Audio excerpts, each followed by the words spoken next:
चीन ने बहुत कोशिश की कि वो गलवान हिंसा का सच छुपाए और दुनिया को धोखे में रखे, लेकिन वो ऐसा नहीं कर पाया और दुनिया के सामने उसकी पोल खुल गई। ऑस्ट्रेलिया के एक अखबार ने गलवान डिकोडेड नाम से जो आर्टिकल छापा, उसमें उसने दावा किया कि चीन अब तक अपनी सेना के नुकसान को छिपाता रहा है, क्योंकि जून 2020 में जब झड़प हुई थी तो चीन की पीपल्स लिबरेशन आर्मी यानी पीएलए के कई सिपाही झड़प वाली रात को ही गलवान नदी की तेज धार में बह गए थे। यही नहीं, रिपोर्ट में यह भी दावा किया गया कि चीन ने गलवान का सच छिपाने के लिए दो अलग अलग घटनाओं को जोड़कर पेश किया और झड़प में मारे गए अपने देश के सैनिकों की सही संख्या कभी नहीं बताई। उसने केवल 4 सैनिकों की मौत की बात कबूली और उन्हें मेडल देने का ऐलान किया।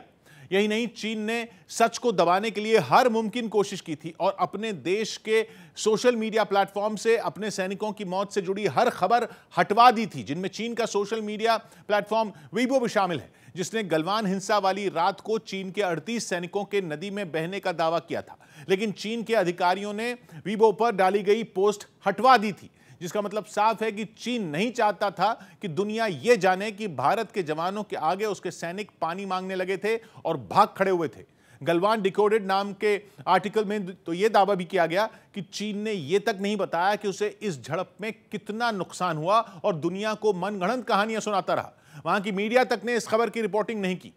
ऑस्ट्रेलिया के अखबार ने दावा किया कि चीन से मिले डिजिटल आर्काइव्स अलग ही कहानी बयां करते हैं और उनसे पता चलता है कि चीन ने जो आंकड़े दिए वो सही नहीं थे, जबकि भारत ने सही आंकड़े सामने रखे थे और अपने 20 शहीदों को पूरा सम्मान दिया था। पिछले साल अमेरिका के एक अखबार ने भी ऐसा ही दावा किया था और छापा था कि गलवान हिंसा में चीन के 60 सैनिक मारे गए थे।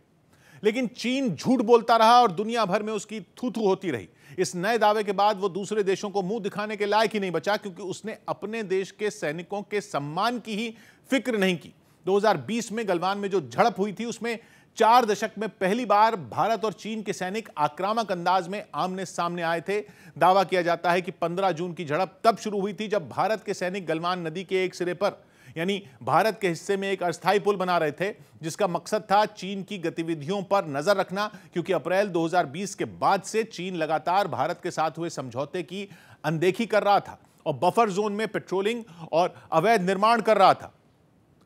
जिसके बाद कर्नल संतोष बाबू के नेतृत्व में भारतीय जवानों ने गलवान नदी पर पुल बनाना शुरू कर दिया था, ताकि वो नजर रख सकें कि चीन उनकी सीमा में घुसपैठ तो नहीं कर रहा। लेकिन चीन को यह बात हजम नहीं हुई और 6 जून को उसके करीब 80 सैनिक पुल को तोड़ने की कोशिश करने के लिए आगे बढ़े, जिसके बाद भारत के 100 जवान आगे बढ़े। लेकिन उसी दिन दोनों देशों के सैनिकों के बीच समझौता हो गया कि दोनों सेनाएं बफर जोन से वापस जाएंगी। लेकिन चीन बाज नहीं आया, उसने फिर से अपनी गंदी चाल चली और 15 जून को जब संतोष बाबू के नेतृत्व में भारतीय सैनिक चीन की गतिविधियों को देखने के लिए आए तो उन पर हमला कर दिया। रिपोर्ट में दावा किया गया कि झड़प में खुद को कमजोर होता देख चीन की सेना पीछे हटने लगी